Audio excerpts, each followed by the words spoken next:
knocked the old man to the floor, and his cane slid across the diner like a warning no one wanted to hear. People froze, pretending it was none of their business. Then a stranger stood up, calm and silent, with a German shepherd at his side. He did not shout. He did not threaten. He simply stood where cruelty had been allowed to grow. And in that quiet moment, everyone felt it. This was no longer just about a joke or a mistake. You're safe This now. was about whether Just anyone breathe, in kid. that room still remembered what right and wrong looked like.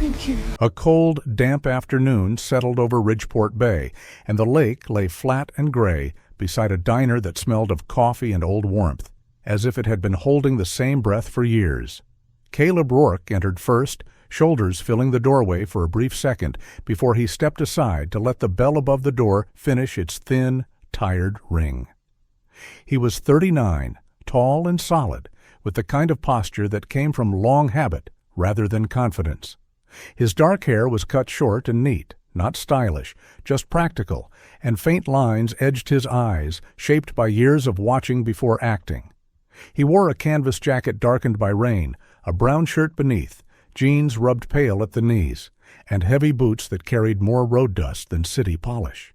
He did not scan the room like someone looking for trouble, but like someone making sure he knew where it would come from if it decided to arrive. At his side walked Coda, a German shepherd in his 7th year, thick through the chest and steady on his feet, black and tan fur lying smooth against strong muscle. His ears stood tall, alert but relaxed, and a thin, pale scar traced the bridge of his muzzle, a quiet reminder of something neither dog nor man spoke about. He wore a black training collar and moved close to Caleb's leg, not clinging, simply present, the way trust looks when it has nothing to prove. Behind the counter stood Lillian Harper, early 50s, tall but slightly stooped from years of lifting trays heavier than they looked. Her hair, once auburn, had faded into a soft brown and was pulled into a loose bun that never held its shape for long. Her face carried gentle lines around her mouth and eyes, not from laughter alone, but from a life that had taught her patience through repetition. People said she was kind, but kindness was not what had kept her here all these years. It was a stubborn loyalty to the quiet, ordinary lives that passed through her doors every day. She gave Caleb a small nod and glanced at Coda with calm curiosity rather than fear. "Sit wherever you like," she said, voice steady, then returned to her work. Caleb chose a booth near the window where he could see both the street and the door without turning his head. He slid into the seat, and Coda lay down beside the table, tail curled neatly, eyes half-lidded, but listening. The heater hummed softly, and for a moment the diner felt like any other place where nothing was about to happen. Then Caleb noticed the old man. Walter Hensley sat at a small table near the center of the room, shoulders narrow inside a gray wool coat that hung loose on his frame. He was in his late 70s with thin white hair combed carefully to one side and hands that shook just enough to show the effort it took to keep them still. A wooden cane leaned against his chair, polished smooth where his fingers had held it day after day. His eyes were pale and cautious, the eyes of someone who had learned that being noticed often came with a cost. He had worked the docks most of his life, loading crates, fixing what others broke, breathing in iron and salt until his body finally demanded slower days. Retirement had not softened him, it had only made him quieter. In front of him sat a mug of coffee and a plate with a slice of toast, half-eaten, forgotten between small, careful sips. Behind him, 3 young men filled the booth, loud in the way of people who had never learned to measure their voices.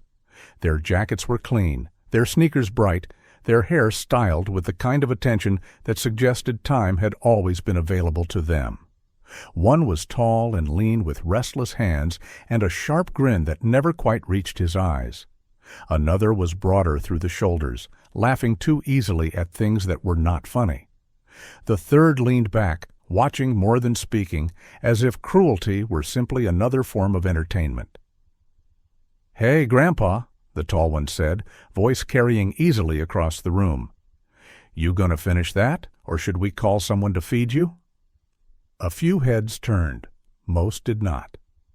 Walter's shoulders tightened. He kept his eyes on the table, fingers closing around the mug as if heat might keep him steady. "Careful there," the broader one added, nudging the tip of Walter's cane with his sneaker. It was light enough to look like an accident, but everyone close enough could see that it was not. The cane slid, scraping softly across the tile. Walter reached for it, slow and careful, pride holding his breath hostage, while his hand trembled in the open air. The third young man laughed quietly. "Man, this place really is stuck in the past." Lillian froze behind the counter, cloth still in her hand. She had seen arguments, even fights, but this was different. This was not heat. This was cold and deliberate. Caleb felt the shift in the room before he fully named it. His gaze lifted from the window and settled on the small table where the old man sat. He did not move yet, but his body had already decided what it would do if the next line were crossed. When Walter finally managed to pull the cane back toward himself, the tall boy stuck out his foot again, catching the leg of the chair just enough to make it tilt. The mug tipped, coffee spilled across the table and splashed onto the floor. For a moment, no one breathed. Caleb was already standing. He did not rush. He did not raise his voice. He simply stepped forward and placed himself between Walter and the booth, his body turning into a barrier that did not invite debate. Coda rose with him, quiet and controlled, positioning himself slightly behind Caleb's leg, body angled, eyes fixed and calm. "That's enough," Caleb said, voice low and even. The tall boy blinked, then smirked. "Who asked you?" Caleb looked at him, not with anger, but with the kind of attention that measures risk. "Pick up the chair, apologize, then leave." The broader boy scoffed. "Relax, man. We're just messing around." "Not with him," Caleb replied without raising his tone. The third boy lifted his phone, already recording, his grin widening as if this were turning into something worth sharing. Walter stared at the floor, heart hammering, that familiar heat of shame climbing into his chest, the kind that tells you to shrink so the world will pass by faster. Lillian took a step forward, then stopped, torn between fear and duty. "Boys," she said, voice tight but steady. "That's not how we treat people in here." No one answered her. Caleb shifted slightly, placing himself fully in the space they would have to cross to reach Walter. He did not raise his hands. He did not threaten. He simply stayed. Coda mirrored the movement, muscles tightening under his fur, not growling, not showing teeth, but unmistakably present. The diner grew quiet enough that the hum of the heater sounded loud. The tall boy laughed, brittle now. "What? You gonna let your dog do something?" Caleb shook his head once. "No, but you're done." Pride moved faster than sense. The tall boy kicked at the cane again. It slid out from under the table. Walter reached for it and nearly fell. Caleb moved, not violently, just fast enough to catch the back of the chair and guide it upright before Walter hit the floor. It was clean and controlled, the kind of movement that ended danger instead of adding to it. The grin vanished from the tall boy's face. Now they all understood that this was not a joke. Caleb's voice did not change. "I said, that's enough." No one spoke. Outside, wind rattled the windows. Inside, time seemed to pause around a small table where an old man held his breath and a stranger stood like a wall that would not move. And before anyone else could decide what they were willing to allow, Caleb Rourke chose not to step aside. The silence after Caleb's last words did not last long, but it lasted long enough for everyone in the diner to feel how thin it was, how easily it could tear. The tall young man's face tightened, pride burning where surprise had been, and he reached out with sudden, careless force, grabbing the leash that ran from Coda's collar to Caleb's hand. The pull was sharp and meant to provoke, a childish dare wrapped in adult danger. Coda did not lunge. He did not bare his teeth. He lowered his body instead, shoulders dropping, hind legs braced, eyes locking onto the hand that held his leash, not with rage, but with absolute focus, the kind that belonged to animals trained to wait for permission, even when every instinct said move. The shift in his posture was quiet, but it changed the air in the room. It told anyone who understood dogs that this was the moment just before something happened, and that it would not be sloppy or uncertain. Caleb's grip tightened on the leash, not pulling back, just steadying it. His voice stayed calm. Let go. The tall young man hesitated, suddenly aware that what he had grabbed was not just a strap of fabric, but a line that connected him to something that would not play along with his jokes. The broader boy's laughter died in his throat, and even the third one, still holding his phone, shifted in his seat, excitement giving way to a thin edge of doubt. Lillian stood frozen behind the counter, one hand resting on the surface, as if she needed it to stay upright. She had once lost a brother to a bar fight that started over nothing and ended over pride, and she recognized the shape of this moment too well, the way it curved towards something that would not be easy to stop once it started. The tall boy released the leash with a sharp flick of his fingers, trying to look as if he had never really meant to hold it. Whatever courage had pushed him forward drained just enough to leave him angry instead of bold. He took half a step back, then straightened, lifting his chin. "You think you can just walk in here and tell people what to do," he said, louder now, as if volume could rebuild the ground he had lost. "This is our town." Caleb did not answer that. He turned his head slightly, just enough to check that Walter was steady, that the chair was no longer tipping, that the old man's hands were wrapped around the edge of the table instead of empty air. Walter's breathing was shallow and fast, his face pale, but he was upright, and that was enough for the moment. The bell above the door rang again, thin and tired, and 2 police officers stepped inside, boots tracking damp from outside onto the tile. The first was Officer Mark Jensen, early 40s, average height, shoulders sloping forward in a way that suggested more hours behind a desk than on his feet, his uniform neat but worn at the seams. His face was round and often kind, but his eyes carried the wary look of someone who had learned that kindness could be expensive in small towns where everyone knew your name.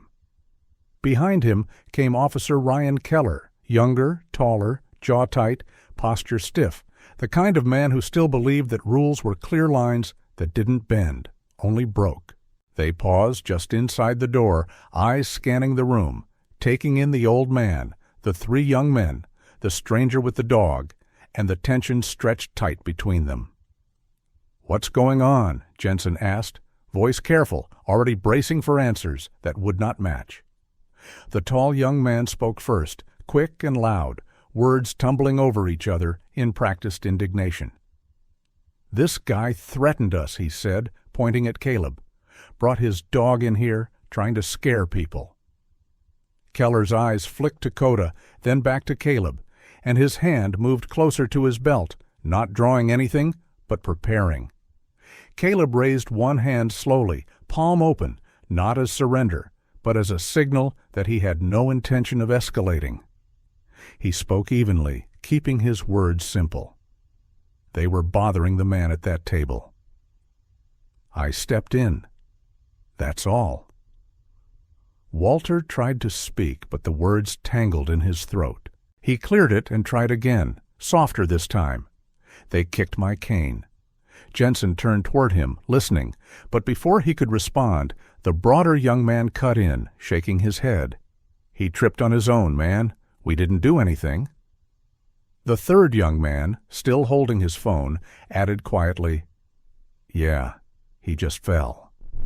Keller's gaze sharpened, flicking from one face to another, weighing who looked afraid and who looked offended, and in towns like this, offended often carried more weight. Then Jensen heard the last name, spoken casually, but not by accident. One of the boys leaned toward the officers and said, "Look, my dad's Grant Holloway. You can call him if you want." The effect was subtle, but real. Jensen's shoulders stiffened, and Keller's jaw tightened almost imperceptibly. Grant Holloway was not just another name. He was the man whose company had built half the new waterfront, who sponsored the Youth League, who donated to city fundraisers and police charity drives, whose face appeared in smiling photographs beside council members and school principals. The kind of man who did not raise his voice, but whose displeasure arrived in quieter, more lasting ways. Jensen let out a slow breath. "All right," he said, trying to keep his tone neutral. "Let's all take a step back here." He looked at Walter. "Sir, are you hurt?" Walter shook his head, though his hand still trembled. "No, just shaken." Jensen nodded, then turned to Caleb. "And you, sir? You from around here?" Caleb met his eyes. "Passing through."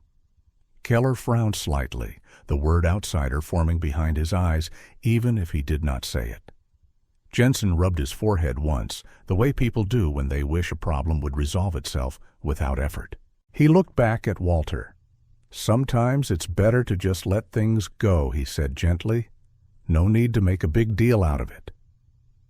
Walter's shoulders sagged a little at the familiar suggestion, the old instruction to keep quiet for the sake of peace. Caleb felt the shift again, not just in the room, but in the direction the story was being pushed. He kept his voice low, respectful, but firm. They knocked his cane out from under him. "That's not nothing," Keller finally spoke, his tone sharper.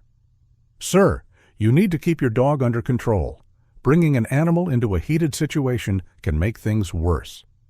Coda remained still at Caleb's side, eyes calm, breathing steady, but the label had already been placed. Dangerous animal, dangerous stranger. The tall young man seized the opening, folding his arms, smirk returning. "See," he said, "we were the ones being threatened." Lillian could not hold back any more. "Officers," she said, stepping out from behind the counter, her voice stronger than she expected. "I saw them mess with his cane.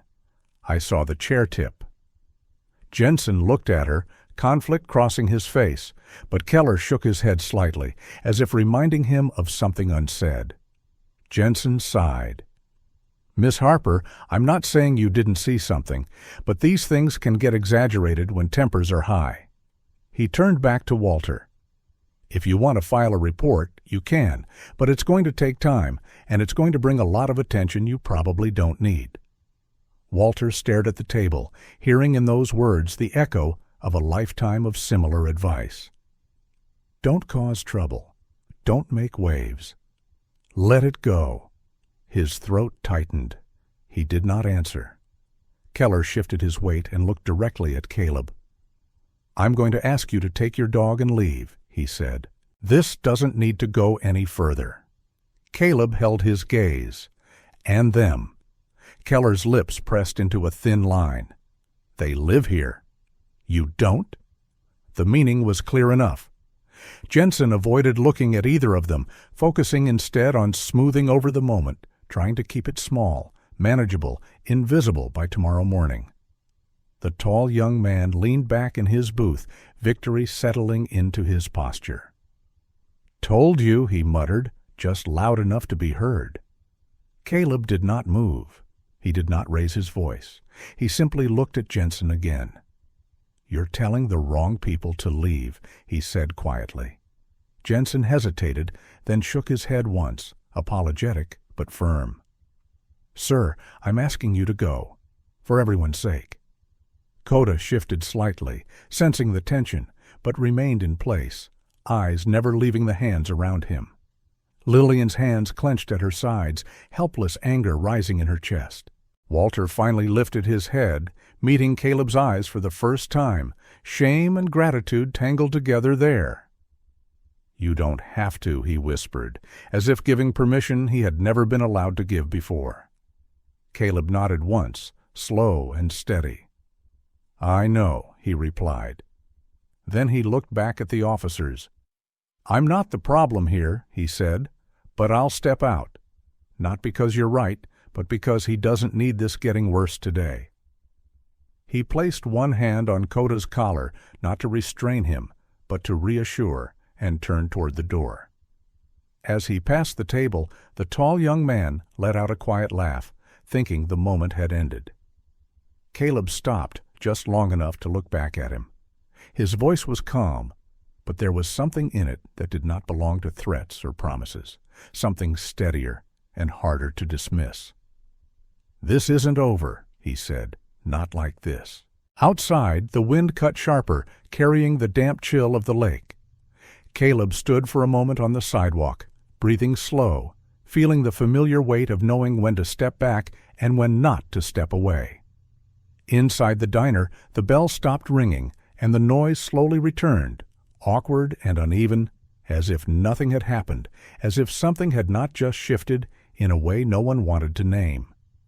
Walter sat alone again, staring at the table where his coffee had spilled, knowing that quiet had been chosen for him, the way it always had, and that someone else had just paid the price for speaking when he could not. Caleb did not go far after leaving the diner. He crossed the narrow street and stopped beneath the awning of a closed bait shop, rain ticking softly against the metal edge. Coda sitting at his side with patient stillness. From where he stood, he could still see the fogged windows of Lakeside Diner and the faint movement of silhouettes inside, people returning to their meals, returning to the habit of pretending that quiet meant peace. Caleb's jaw tightened, not with anger, but with the steady pressure of a man who recognized a pattern he had seen before, not in towns like this, but in places where power wore softer clothes and spoke with polite voices. He waited, not because he expected justice to walk out on its own, but because he knew that moments like this rarely ended when the door closed. It was Lillian who came out first, stepping into the gray afternoon with her apron still tied at her waist. She stood for a second, scanning the street, then crossed toward Caleb with quick, uncertain steps. Up close, the lines in her face were clearer, not harsh, just tired, carved by years of watching things she could not always fix. "I'm sorry," she said quietly, stopping a few feet away, careful not to crowd him or the dog. "I should have said more." Caleb shook his head. "You said what you could? That matters." Lillian hesitated, then lowered her voice. "Those boys, they don't usually come in here, not unless something's already gone wrong somewhere else." She glanced back at the diner windows. "The tall one, his last name is Holloway. His father owns half the new waterfront." She said it like a fact that had long ago stopped being surprising. Caleb felt the name settle into place, fitting too easily with everything he had just watched. Holloway. He had heard that kind of name before, the kind that opened doors without asking and closed mouths without touching. While they spoke, a dark sedan rolled past slowly, then continued down the street, its windows tinted too dark to see inside. Coda's ears shifted slightly, tracking the sound, but he did not rise. Caleb noticed, filed it away, and turned his attention back to Lillian. "Thank you for telling me," he said. She nodded, relief and fear mixing in her eyes. "Be careful," she added, then went back inside, the bell ringing once more as if marking the end of something that had not really ended at all. Caleb waited until the street was quiet again before moving. He headed toward the docks, boots steady on damp pavement, Coda matching his pace without command.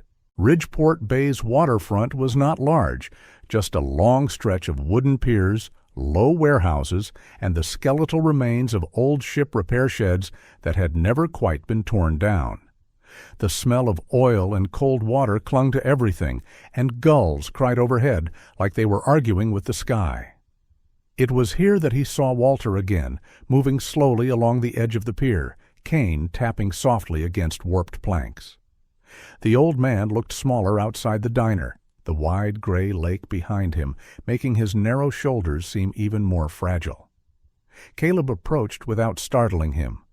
"Walter," he said, keeping his voice low. Walter turned, surprise flickering across his face, then something like relief. "I thought you left town," he said. "Not yet," Caleb replied. They stood there a moment, wind tugging at their coats, the lake breathing slow and heavy beside them. Walter's eyes dropped to the water. "The officer came by," he said after a pause. "Told me I could clear things up if I signed a statement. Said it would make it easier on everyone." Caleb felt his chest tighten. What kind of statement? Walter shifted, uncomfortable. That I lost my balance, that no one pushed me, that the dog scared me, and that caused the whole thing. He said it would keep the boys out of trouble and save me from more stress. Caleb watched Walter carefully, not judging, just listening. "Did you sign it?" he asked. Walter shook his head slowly. "Not yet. He told me to think about it, said he'd be back later." Walter's hand tightened around his cane. "I'm tired, son," he said, voice thin. "I've been tired a long time. Sometimes it feels easier to just let things be how they are." Caleb did not answer right away. He looked out at the water, gray and endless, and thought of how many times he had seen men choose quiet because noise felt too expensive. "Easier isn't the same as right," he said finally, "and easier for who matters more than it should." Walter gave a small, humorless laugh. "You sound like my wife used to," he said. "She passed 5 years ago. Always told me silence was just another way of agreeing." He shook his head. "Guess I didn't listen enough." Before Caleb could respond, another figure appeared at the far end of the pier, walking with quick, nervous steps. He was younger, mid-30s, lean and slightly hunched, wearing a faded work jacket and a knit cap pulled low over dark hair that curled at the edges. His name was Aaron Cole, a dock worker who had spent most of his adult life lifting crates and keeping his head down, a man who believed that trouble could be avoided if you never looked at it directly. He stopped when he saw Caleb, eyes flicking to Coda, then back to Walter. "You okay, Mr. Hensley?" he asked, voice quiet. Walter nodded. Aaron exhaled, then looked at Caleb. "They're talking about you down by the warehouse," he said, "about the dog, about how you came in looking for a fight." He swallowed. "They're saying Grant Holloway won't like what happened." Caleb met his gaze. "You hear that from Grant himself or from people who like to speak for him?" he asked. Aaron's mouth tightened. "Doesn't matter," he said. "Around here, it's the same thing." He glanced down the pier, then back again. "You should be careful. People who get on the wrong side of that family don't stay comfortable long." Caleb nodded slowly. "Thank you for the warning." Aaron hesitated, then added, quieter, "They did mess with his cane. I saw it. But if anyone asks, I didn't." He said it not with pride, but with resignation. The voice of a man who had learned that truth without safety was just another way to get hurt. As Aaron walked away, Walter's shoulders slumped. "You see," he said, "this is how it works. No one has to tell you to keep quiet. You just learn." Caleb looked at him steadily. "That's not learning," he said. "That's being trained." Walter's eyes flicked up at the word, something stirring there, old and stubborn. Later that afternoon, the pressure came in a different shape. Caleb was back near the diner, sitting on a bench with Coda at his feet, when a man in a pressed jacket approached him. He was in his 50s, hair neatly combed, posture relaxed in a way that suggested confidence born from familiarity with being obeyed. His name was Thomas Reed, though most people just called him Tom, and he served as an unofficial messenger for people who preferred not to speak directly. He smiled as if greeting an acquaintance. "Mr. Rourke," he said, as though they had met before. "I hear you had a bit of excitement today." Caleb did not stand. He looked up calmly. "And I hear you speak for people who don't like to get their shoes wet," he replied. Tom's smile tightened, but did not vanish. "No need to make this bigger than it has to be," he said. "The boys were out of line, sure, but dragging this out helps no one. Mr. Holloway believes in keeping the peace." Caleb raised an eyebrow, by leaning on old men to lie about what happened. Tom sighed, a practiced sound. "Sometimes peace means compromise. Mr. Hensley can sign a statement, you move on, and everyone gets back to their lives. Caleb felt the shape of the trap clearly now. This was not about the boys. This was about teaching the town that even being wrong could be managed if you were powerful enough, and that truth was only welcome when it did not interrupt business. He stood slowly, Coda rising with him. "Tell Mr. Holloway that silence doesn't belong to him," Caleb said. Tom's eyes hardened for the first time. "Careful," he warned. "People who don't know when to stop tend to regret it." Caleb met his stare without flinching. "I already know when to stop," he said. "This just isn't it." That evening, as the light faded and the lake turned the color of steel, Walter sat alone in his small living room, the statement paper folded on the table beside him, the weight of it heavier than any crate he had ever lifted.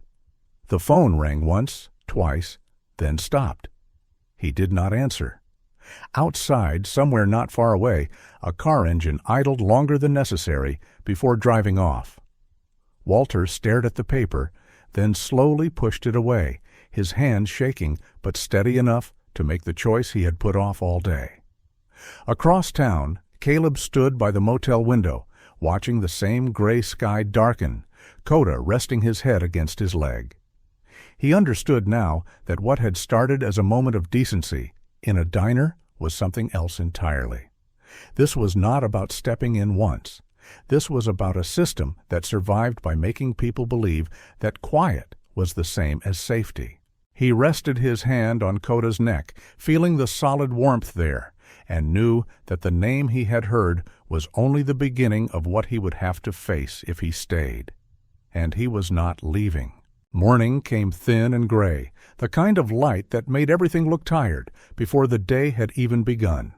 Caleb walked Coda along the edge of the waterfront where fog still clung to the boards, listening to the hollow rhythm of their steps and the distant clatter of chains from boats already moving out. He had slept little, not from fear, but from the steady weight of knowing that staying meant becoming part of something he could no longer pretend was small.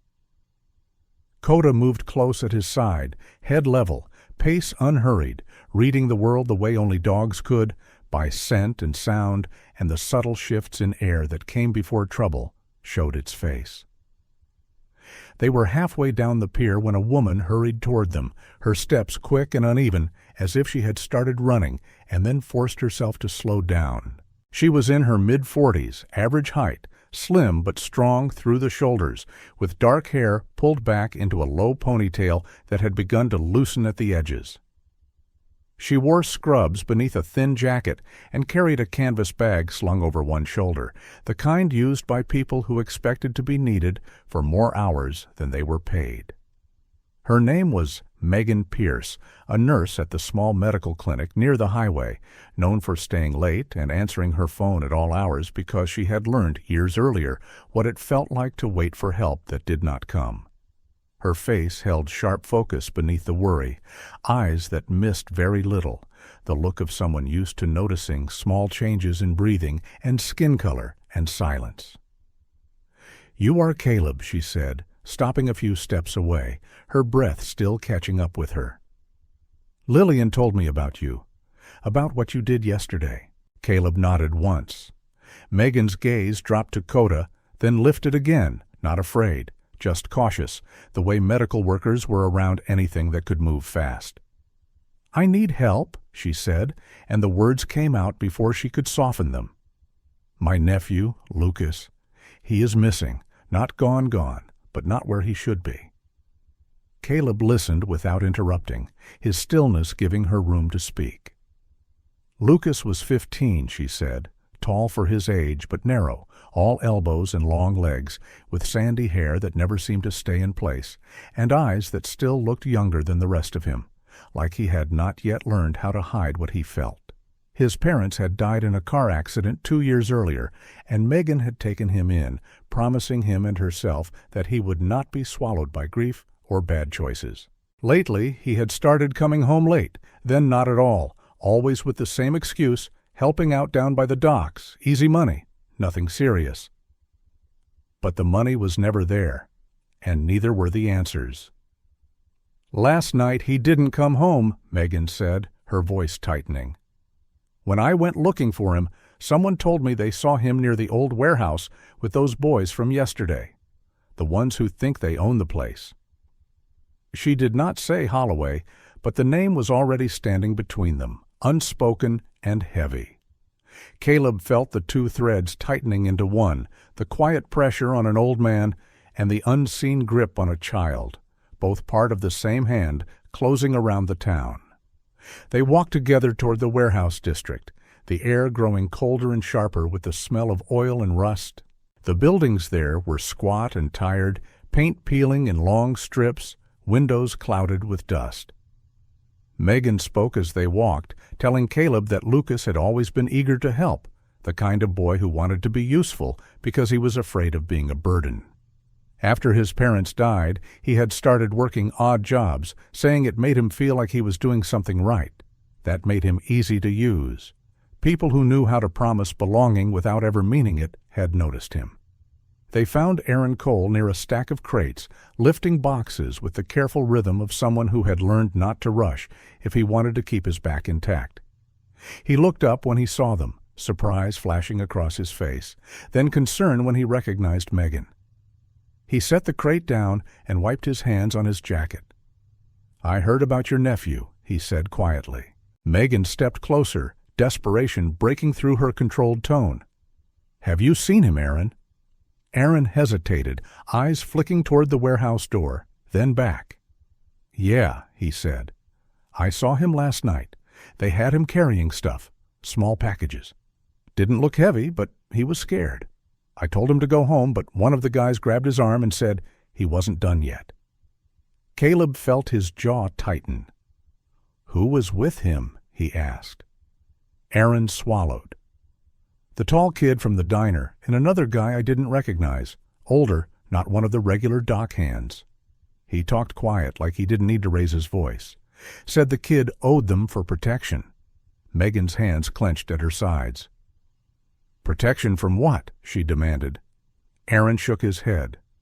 "From trouble," he said. "Funny thing is, they are the trouble." Caleb thanked Aaron and told him to keep his distance for now. As Aaron walked away, shoulders hunched, Megan leaned against the wall for a moment, the strength that had carried her through night shifts and emergency calls slipping just enough to show how close she was to breaking. Caleb waited, not filling the silence, letting her gather herself. When she straightened again, her voice was steadier. "They are using him," she said, "and no one is stopping them." They moved toward the back of the warehouse where shadows gathered even in daylight. Koda's pace slowed, his head lowering slightly, nose working the air, reading what human eyes could not. Caleb trusted that shift, letting the dog guide them along the narrow path between buildings where old pallets and broken nets lay in heaps. They did not find Lucas there, but they found signs of him, a scuffed sneaker print in the dust, a scrap of fabric caught on a nail, the kind of small evidence that told a story no one wanted to hear. Later, Megan took Caleb to the clinic, a small brick building near the highway with only 4 rooms and a waiting area that smelled faintly of antiseptic and burnt coffee. She introduced him to Dr. Helen Ward, the clinic's physician, a woman in her late 60s with silver hair cut short and eyes that missed nothing, not even the fear people tried to hide. Helen had delivered half the town and stitched up the other half at one time or another, and she had learned to read patterns long before anyone taught her to read charts. "I have treated 2 boys this week with bruises they would not explain," she said quietly, after Megan told her about Lucas. Both of them had been around the docks. Neither wanted to file a report. Helen looked at Caleb, her gaze sharp and assessing. "This is not random," she said. "It is organized, even if it looks messy." By the time Caleb left the clinic, the shape of the problem was clearer and heavier. The boys from the diner were not just loud mouths with nothing to do. They were being used to keep people in line, to run small errands that kept bigger hands clean, to scare those who were easy to scare, and quiet those who had learned that quiet was safer. Walter's cane, Lucas's missing night, Aaron's fear, all of it fit together too well to be coincidence. That evening, Caleb returned to the waterfront alone, leaving Coda resting at the motel where the dog could watch the door and wait. He did not want Lucas to see a dog first, if he was already frightened. He walked the edges of the warehouses, listening, watching, following the rhythm of the place, the way he had learned to read villages and streets in other parts of the world. He did not find the boy, but he heard enough to know where the lines were drawn, which doors opened and which stayed shut, who spoke and who only watched. It was not proof, not yet, but it was understanding, and understanding was the first step in any fight that did not end in noise. When he returned to the motel, Megan was waiting in the parking lot, sitting on the curb, jacket wrapped tight around her, eyes fixed on the road. He told her what he had seen and what he had not, and he did not lie about either. She listened, nodding, pain and resolve hardening together in her expression. "I am not letting him disappear into this," she said. "I don't care whose name is on the buildings." Caleb believed her, and he also knew that belief alone would not protect a child in a town where power preferred to stay unseen. As night settled over Ridgeport Bay, the lake dark and silent beyond the lights of the street, Caleb understood that the story of an old man being pushed and a boy being pulled into shadows were not separate stories at all. They were chapters of the same book, written by the same hands, and if he was going to stop one, he would have to face the other. He stood by the motel door, Coda pressing close against his leg, and made a decision that did not feel heroic, only necessary. He would not treat this as two problems anymore. He would treat it as what it was, a system that survived on fear, feeding on those least able to fight back, and he would not leave until that system knew it had been seen. The sound woke Walter before the fear did, a hard crack against wood that did not belong to any dream. He lay still for a moment in the narrow bed of his small house, listening to the quiet that followed, the kind of quiet that comes after something has already been broken. Then another thud struck the front of the house, followed by the sharp rattle of glass. And he knew. By the time he reached the living room, leaning heavily on his cane, the porch light was swinging, throwing crooked shadows across the walls. A flower pot lay shattered near the door, soil scattered like dark snow across the steps, and one of the front windows had been struck hard enough to spiderweb across the glass. Nothing was missing. Nothing had been taken. What had been left behind was the message that someone had been there, that someone had wanted him to know it. Walter stood there shaking, not from cold, but from the old instinct that rose when danger came without warning, the instinct that said, "Make yourself small, make yourself quiet, and maybe you will be allowed to stay." He did not call the police. He did not turn on all the lights.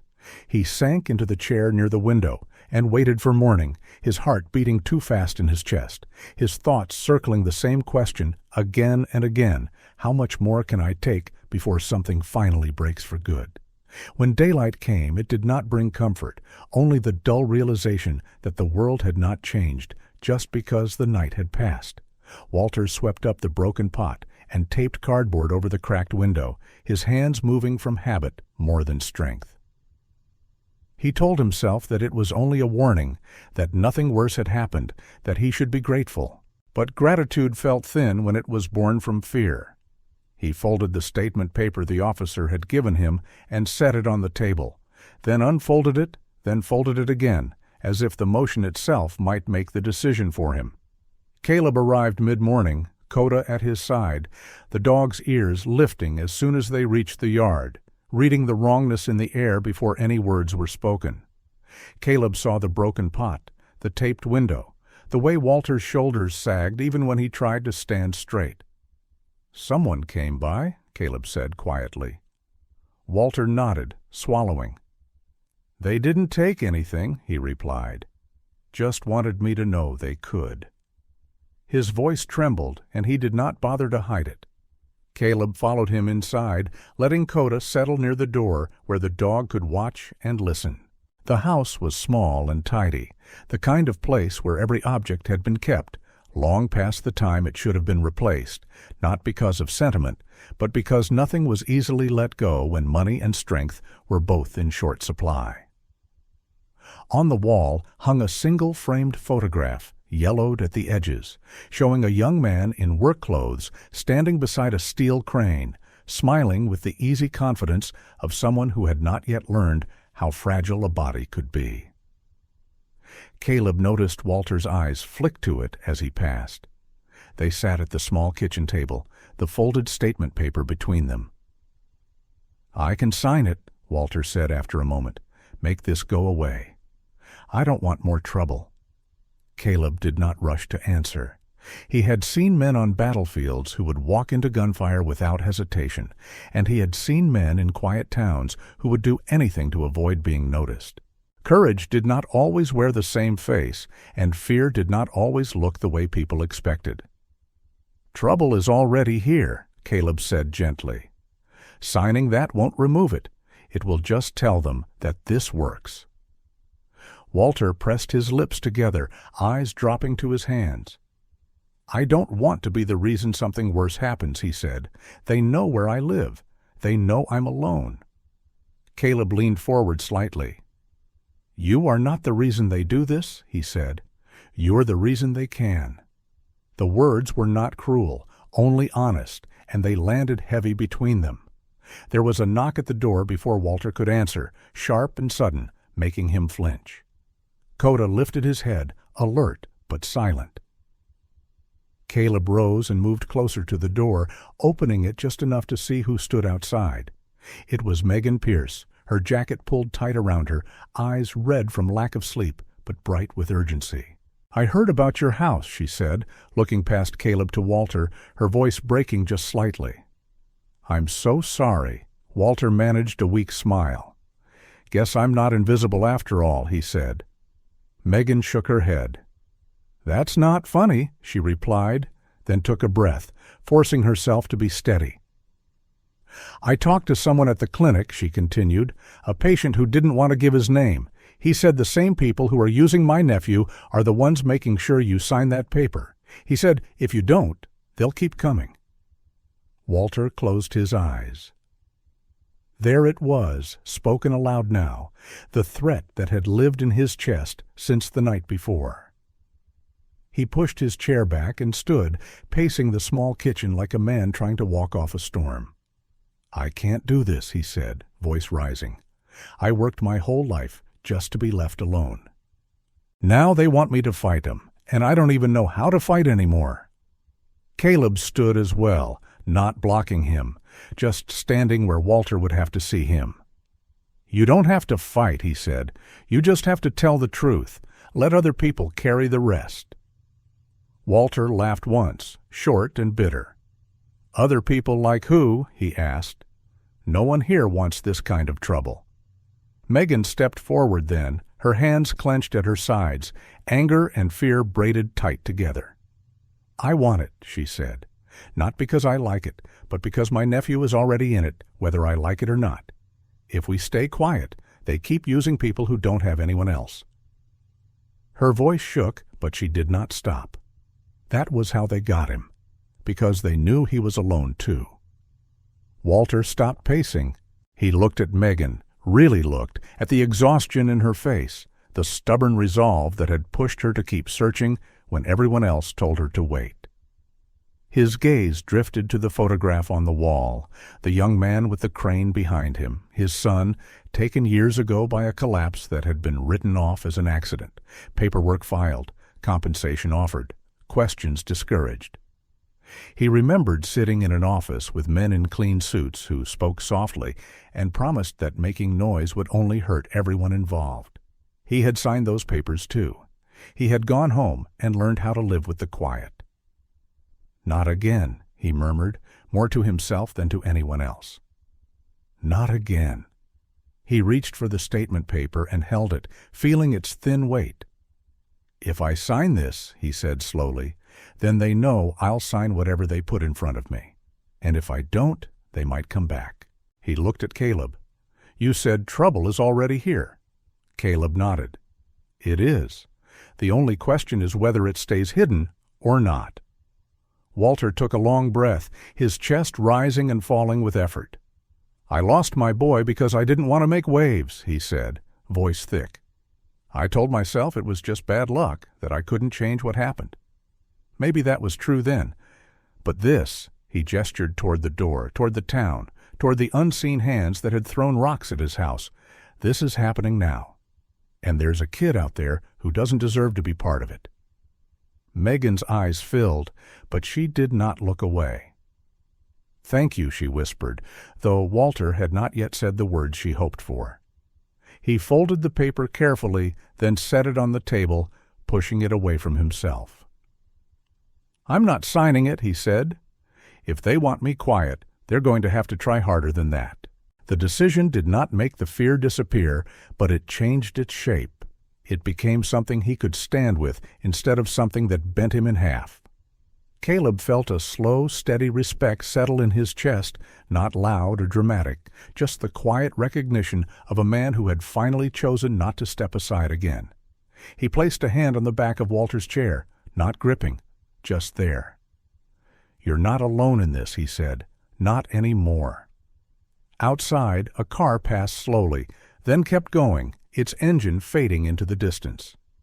The town was still watching, still waiting, but something inside the small house had shifted, and that shift would not be easy to undo. The lake was still dark when Caleb began moving, mist sliding low over the water, air sharp enough to wake every sense at once. He gave a short signal, and Coda broke into motion, cutting along the shoreline, stopping, turning, returning to heel in smooth, tight arcs. No wasted steps, no hesitation. Caleb watched for rhythm, not speed, for focus, not flash. This was not about showing strength. It was about staying ready when quiet turned into trouble without warning. He sent Coda again, this time across slick stones near the waterline. The dog adjusted instantly, weight shifting, paws finding grip where there should have been none. The sight pulled an old memory loose, heat and smoke, and a moment when Coda had launched forward without waiting, dragging Caleb clear while others did not move fast enough. The memory came and went in a breath. Caleb did not chase it. He gave another signal. Coda returned and sat, eyes steady, waiting. "Good," Caleb said softly, and meant more than training. The phone rang before the sun climbed high.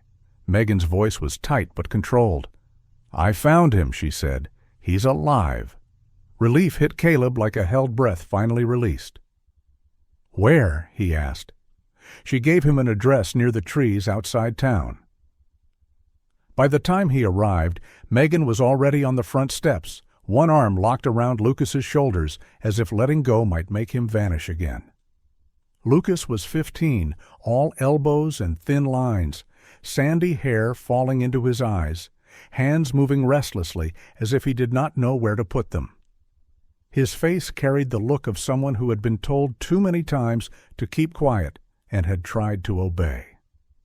When Coda appeared, Lucas stiffened, then relaxed when the dog lowered his head and lay still, eyes soft, no pressure, no demand. Behind them stood Frank Miller, early 70s, tall but bent through the shoulders, gray brows heavy over watchful eyes. His hands were thick and scarred, the kind that remembered engines and tools even after the work was done. He had served years ago and never fully stopped guarding doorways and windows. He looked at Caleb once, sharp and assessing, then nodded. "He can stay here a few days," Frank said. "Not long, but long enough to get his head back where it belongs." Megan spoke quickly, words pressing forward now that she had space to breathe. "They made him carry packages," she said. "Told him if he talked, they would come after me and anyone who helped him." Lucas stared at the ground, jaw tight. Caleb crouched in front of him. "You did what you had to do," he said.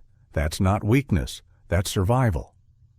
Lucas swallowed and nodded, eyes wet, but steadying. Caleb spoke with Frank near the truck. "If anyone shows up asking questions, you call me first," he said, handing over his number. Frank took it and slid it into his pocket. "I don't scare easy," he replied, and I don't like bullies." "We understand each other then," Caleb said. From there, Caleb went straight to the docks. He found Aaron near the loading area, shoulders tense, eyes tracking every passing vehicle. Aaron looked worn down, like he had not slept. "They're watching," he said before Caleb spoke. Caleb did not deny it. "Which is why you change how you move," he said. He gave instructions fast and clear, different routes, different times. Don't answer questions you didn't expect. If someone starts acting friendly, assume they want something. Keep your phone charged. Keep your door locked.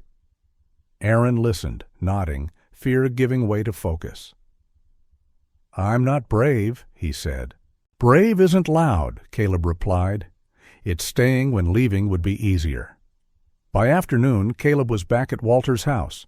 The cardboard still covered the cracked window, but the old man stood straighter now, eyes more alert. "Megan told me about the boy," Walter said. "Good," Caleb answered. "He's safe for now." Walter exhaled, slow and heavy. "Then maybe this matters," he said. "It does," Caleb replied, "more than they want you to believe." They spoke in short, practical terms. Who might come by? What to say? What not to sign? Walter admitted he was afraid, but his voice no longer shook. Fear was still there, but it was no longer steering. When Caleb stood to leave, Walter gripped his arm, thin fingers steady. "I stayed quiet too long once," he said. "Not again." Caleb held his gaze. "That's enough." Night settled fast. At the motel, Caleb checked the parking lot, noted a slow-moving car that passed and did not stop, then sat on the edge of the bed with Coda's head resting on his knee. He ran a hand over the dog's neck, feeling the solid calm there. He thought again of the promise he had made years ago, not to leave when staying might change something, even if it hurt, even if it cost. Ridgeport Bay was not a battlefield, but people were still being pushed into corners, and corners were where fear did its best work. Tomorrow would bring pressure, questions, and likely more warnings dressed as advice. But tonight, Lucas was not moving packages for men who smiled when they threatened, and Walter was not alone with a broken window and a folded lie on his table. Caleb rested his forehead briefly against Coda's and closed his eyes for a single breath. Old scars did not fade, but they could teach you where to stand when the ground started to shift. This time, he was staying. The rain came hard and sudden that morning, drumming against the motel windows and turning the parking lot into a shallow mirror of gray sky. Caleb stood just inside the doorway, watching the street, while Coda waited beside him, quiet and alert. Since the night before, there had been no more slow cars, no more men pretending to look for directions, but silence did not mean safety. It meant someone was deciding what to do next. Megan arrived first, her jacket soaked, hair pulled back tight, eyes bright with the kind of determination that came when fear had already done its worst and could not threaten anything new. Lucas stayed inside Frank's house, under the care of a counselor sent from the county clinic, a woman named Rachel Kim, early 30s, calm-voiced, with steady hands, and the kind of patience that did not rush children into telling their stories. Rachel had worked with teens after accidents and house fires, and she understood that recovery began with feeling seen without being forced. Megan did not like leaving Lucas with anyone, but she trusted that quiet competence more than the loud promises of people who had waited too long to help. Aaron arrived last, breathless, eyes darting, clutching his phone as if it might disappear if he loosened his grip. He looked thinner than usual, shoulders tight under his jacket, but there was something different in his posture, less folded in on itself, more upright, like a man who had decided that hiding would not save him anymore. "I've got it," he said as soon as he stepped inside. Both times. Caleb closed the door behind him and nodded. "Then we don't wait," he replied. They drove to the edge of town where cell reception was stronger and where fewer people paid attention to parked cars. Aaron sat in the back seat, hands shaking slightly as he unlocked his phone. He had recorded the moment in the diner when Walter's cane was kicked, not clearly at first, just sound and blur, but then enough to show the chair tipping and Caleb stepping in. The second video was sharper, taken near the warehouse, where a man's voice could be heard warning Lucas that accidents happen to boys who forgot who kept them safe. The face was not clear, but the tone was unmistakable. Threat did not always need a name to be understood. Megan covered her mouth when she heard it, her eyes closing for a moment as if to steady herself. Caleb made the call from his own phone, a number he had not used in years. The man who answered spoke briefly and asked for the files to be sent immediately. Within minutes, confirmation came back that the evidence had been received and forwarded to an investigative unit outside county jurisdiction. It was not a promise of justice, but it was a promise that the story would not stay trapped in Ridgeport Bay. Caleb leaned back in his seat, feeling the first real shift since the day he had walked into the diner. Now it was not just his word, or Walter's, or a frightened boy's silence. Now there was proof, and proof had a way of traveling farther than rumors. By afternoon, the first state vehicles appeared near the docks, unmarked but unmistakable to anyone who had learned to notice small things. 2 men and a woman stepped out, dressed simply, faces serious, moving with purpose rather than show. One of them, Agent Laura Bennett, mid-40s, tall and broad-shouldered, hair pulled back into a practical knot, spoke quietly with dock supervisors, and then with Aaron, who answered their questions with a voice that shook but did not break. She listened without interrupting, eyes steady, taking notes in a small book rather than on a phone, the kind of habit that came from not trusting batteries to hold the truth. Word moved fast, even when no one said anything out loud. By evening, people were whispering that the state was asking questions, that someone had finally brought outside eyes into town. The men who had leaned on quiet suddenly kept their doors closed, their phones busy, their smiles nowhere to be found. Grant Holloway himself did not appear, but his absence spoke louder than his presence ever had. At Frank's house, Rachel sat with Lucas in the small living room, guiding him through simple breathing exercises, helping him name what he felt without being swallowed by it. Lucas spoke haltingly at first, then more clearly, telling how he had been told to keep watch, to carry packages, to say nothing if he wanted his aunt left alone. When he finished, Rachel thanked him, not for cooperating, but for trusting her, and told him that what had happened to him was not his fault. Lucas nodded, as if hearing that from someone calm and unfamiliar made it easier to believe. Megan watched from the doorway, tears slipping down her face without sound, relief and anger mixing into something she could not yet name. Caleb stopped by Walter's house that night.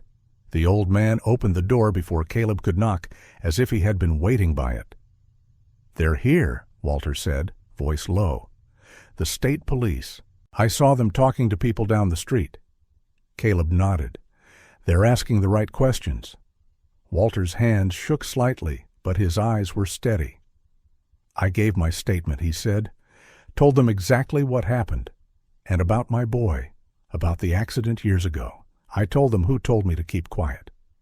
Caleb felt a slow, deep respect settle in his chest. "That wasn't easy," he said. Walter gave a small, tired smile. "Neither was living with it," he replied. The next morning brought more movement. Officers escorted several men from the warehouse district for questioning, not in handcuffs, not yet, but with enough formality to make it clear that something had changed. The boys from the diner were questioned separately, their bravado thinning under the weight of official attention that did not belong to their families or their town. Some of them talked. Some of them cried.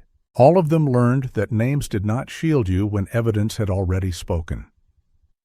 Megan and Aaron both gave formal statements that afternoon, sitting in separate rooms, answering the same questions in different words, their stories lining up where they mattered. When Aaron stepped outside afterward, he looked like someone who had run a long distance without stopping, exhausted but still standing. "I didn't think I could do that," he said to Caleb. "You already did," Caleb replied. "You just didn't know it yet."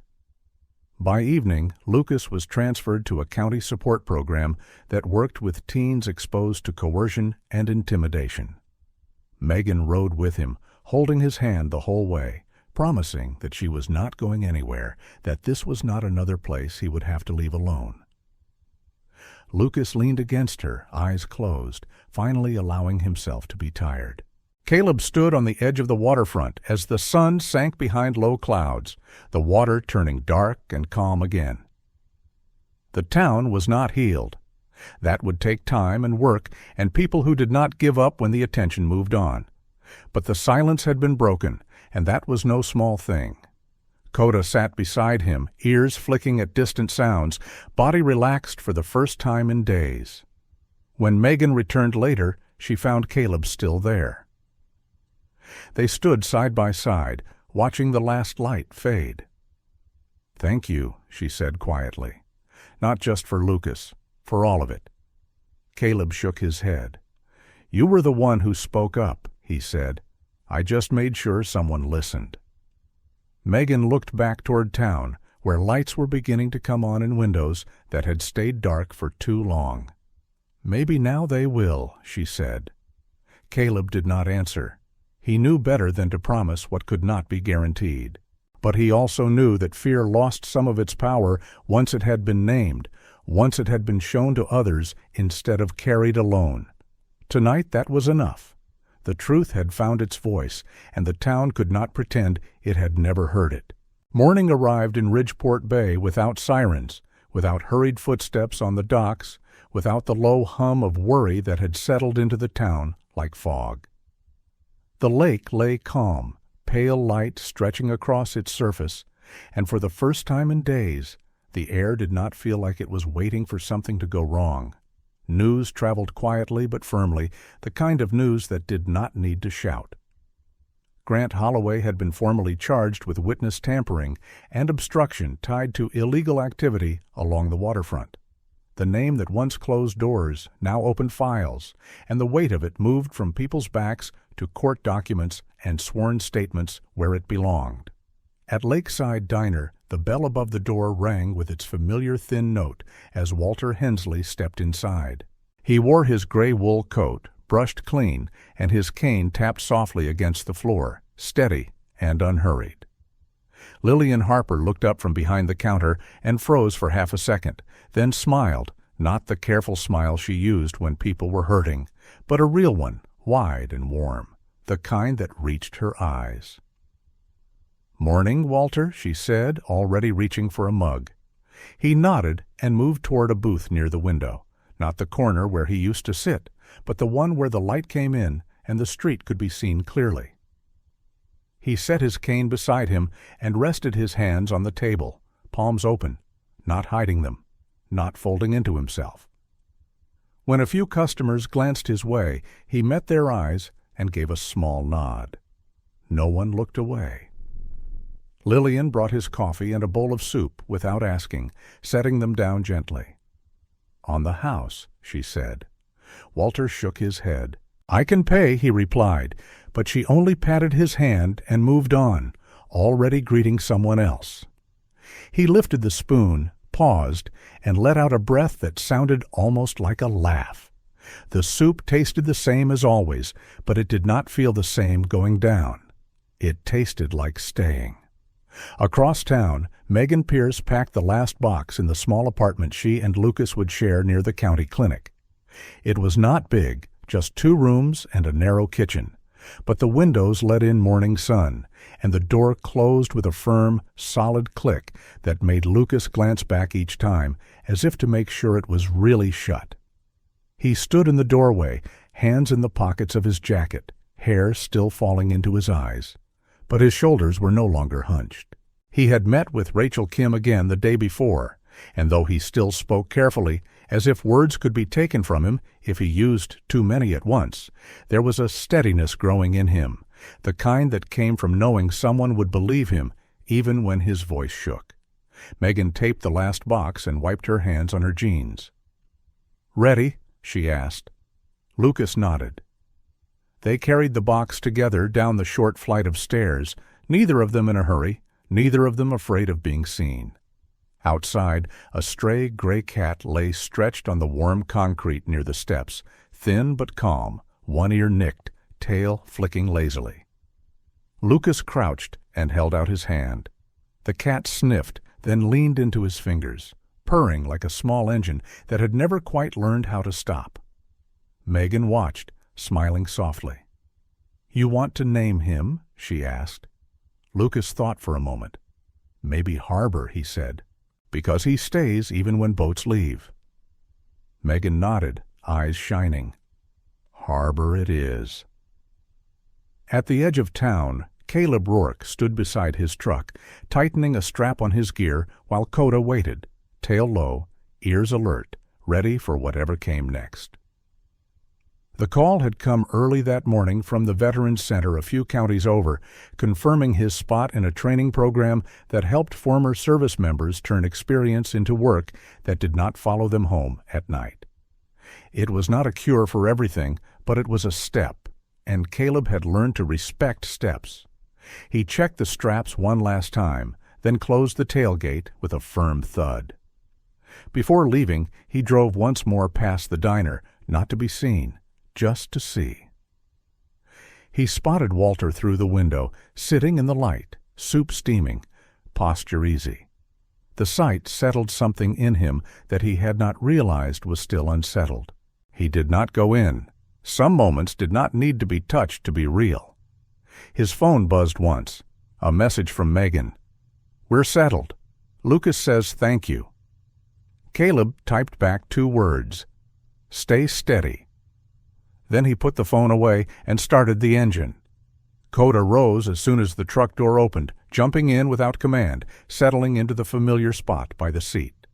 As they pulled onto the road, the town slid past, docks and small houses and narrow streets that had learned, finally, to breathe again. Caleb did not mistake quiet for victory. He knew that work would continue in offices and courtrooms and places he would never see. But he also knew that something had shifted here, something that would not easily be forced back into shadow. Miles later, the road widened, trees thinning into long stretches of open sky. Caleb drove with one hand on the wheel, the other resting near Coda's collar, not gripping, just there. He thought of the men he had lost, of the ones he had not been able to pull back, of the promise he had made to himself in the wreckage of another place.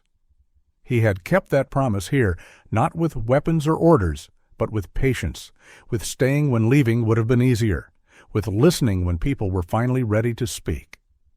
Coda lifted his head and let out a quiet huff, as if agreeing, as if reminding him that some battles were not loud, but they were not small either. They were fought in kitchens and on docks, and in the space between fear and the first brave word that pushed against it. As the sign for the Veterans Center came into view, Caleb felt no rush, no grand sense of ending, only a calm understanding that saving someone did not always look like pulling them from fire. Sometimes it looked like standing still long enough for truth to catch up. Sometimes it looked like leaving after the work was done, trusting that what had been started would keep moving without you. He slowed, turned onto the long driveway, and parked beneath a row of tall pines that whispered softly in the wind. Coda jumped down and stretched, muscles rolling beneath his thick coat, eyes bright, ready. Caleb shut the door and rested his hand briefly on the roof of the truck, grounding himself in the moment. Back in Ridgeport Bay, Walter finished his soup and paid for his coffee anyway, leaving a few extra bills on the table when Lillian was not looking. Megan and Lucas set up their small kitchen, Harbor the cat already claiming the sunniest corner of the floor. Aaron returned to work at the docks under new supervision, still cautious, still learning how to trust quiet that did not mean danger. The town did not celebrate. It simply continued, and that continuation, steady and unafraid, was its own kind of victory. Caleb walked toward the entrance of the center, Coda at his side, both of them carrying scars that did not need to be hidden and strength that did not need to be proved. He did not know what the next months would bring, only that he was no longer running from what he had seen, and that somewhere behind him a small town had learned that silence was not the same as peace. For the first time in a long while, mourning did not feel like something to endure. It felt like something to step into.